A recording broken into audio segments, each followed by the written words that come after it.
Mid day মিলের বরাদ্দ বৃদ্ধি সহ স্কুলের প্রাচীর নির্মাণ সহ মোট 12 দফা দাবিতে স্মারকলিপি প্রদান করা হয় ইসলামপুর বিডিওর কাছে। সন্তোষ কুমার দাস, পশ্চিমবঙ্গ তৃণমূল প্রাথমিক শিক্ষক সমিতির ডিস্ট্রিক্ট ভাইস প্রেসিডেন্ট বলেন, মোট 12 দফা দাবি ভিত্তিক একটি স্মারকলিপি প্রদান করা হলো বিডিওর কাছে। মূলত যে দাবিগুলি রয়েছে সেগুলি হলো মিড ডে মিলের বরাদ্দ বৃদ্ধি করতে হবে সহ বিভিন্ন বিদ্যালয়ের বাসনপত্র পুরনো হয়ে গেছে সেগুলি নতুন দিতে হবে। যেসব স্কুল রাস্তার ধারে তাদের বাউন্ডারি ওয়াল অর্থাৎ প্রাচীর নেই তাদের প্রাচীরের ব্যবস্থা করতে হবে সহ অ্যাডিশনাল নিউট্রিশন মাছ, মাংস, ডিম, ফলমূল স্কুলে প্রদান করতে হবে। এই দাবিতে আজ ইসলামপুরের বিডিওর কাছে স্মারকলিপি প্রদান করা হয়। আজ পশ্চিমবঙ্গ তৃণমূল প্রাথমিক শিক্ষক সমিতির ইসলামপুর ব্লকের পক্ষ থেকে আমরা সম্মানীয় বিডিও ম্যাডামের কাছে 12 দফা দাবি নিয়ে একটি স্মারকলিপি প্রদান করলাম। আমাদের 12টা দাবির মধ্যে মূল দাবিগুলো হচ্ছে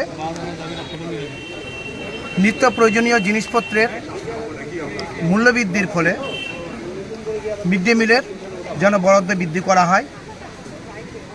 2 নম্বর পয়েন্ট হচ্ছে পূর্বের ন্যায় মিড ডে মিলের পাশাপাশি এডিশনাল নিউট্রিশন অর্থাৎ মাংস, ডিম, ফলমূল ইত্যাদি যেন প্রদান করা হয়। 3 নম্বর হচ্ছে আমাদের যে প্রতিটা বিদ্যালয়ে কিছু রাস্তার পাকা রাস্তার ধারে থাকাতে অনেক ছোটো ছোটো শিশুরা অনেক সময় দুর্ঘটনার মধ্যে পড়ে, সেই জন্য প্রতিটা বিদ্যালয়ে যেন বাউন্ডারি ওয়াল বা প্রাচীরের ব্যবস্থা করা হয়। তাছাড়া বাসনপত্রগুলো আমাদের অনেক পুরানো হয়ে গেছে, নষ্ট হয়ে গেছে এবং প্রতিটা বিদ্যালয়ে যেন নতুন করে বাসনপত্র দেওয়া হয়। তাছাড়া আমাদের আরও দাবি আছে মিড ডে মিলের পাশাপাশি প্রতিটা বিদ্যালয়ে যেন হাইজেন কিটস প্রদান করা হয়। তারপরে হচ্ছে মিড ডে মিলের আর্থিক সহায়তা বৃদ্ধি করা হয়। মানে বর্তমানে মিড ডে মিলের জন্য 70% অর্থ প্রদান করা হচ্ছে, যা অনেক বিদ্যালয়ের জন্য পর্যাপ্ত নয়। এই অর্থ 80% করা হোক, এটাই আমাদের ডিমান্ড। মিড ডে মিলের কন্টিনজেন্সি ফান্ড করা হোক, যেমন গ্যাস ট্যাস ইত্যাদি অনেক কিছু নষ্ট হয়ে যায়, সেইগুলা নির্মা অনেক কিছু কিনতে হয়, সেই জন্য আমাদের একটা আলাদাভাবে কন্টিনজেন্সি ফান্ড করা হোক। এগুলোই ছিল আমাদের মূল দাবি।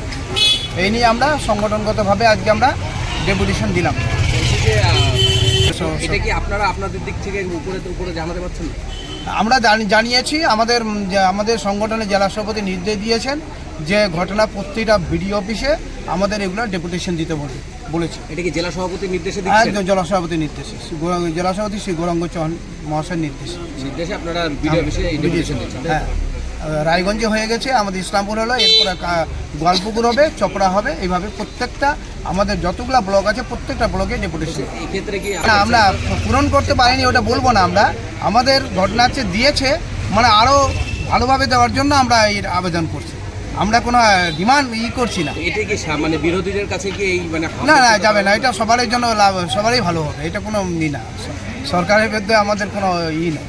আমরা সরকারের কাছে আমরা একটা আবদার করছি, আবেদন করছি। আমার নাম সন্তোষ কুমার দাস, ভাইস প্রেসিডেন্ট, উত্তর দিনাজপুর ডিস্ট্রিক্ট ভাইস প্রেসিডেন্ট।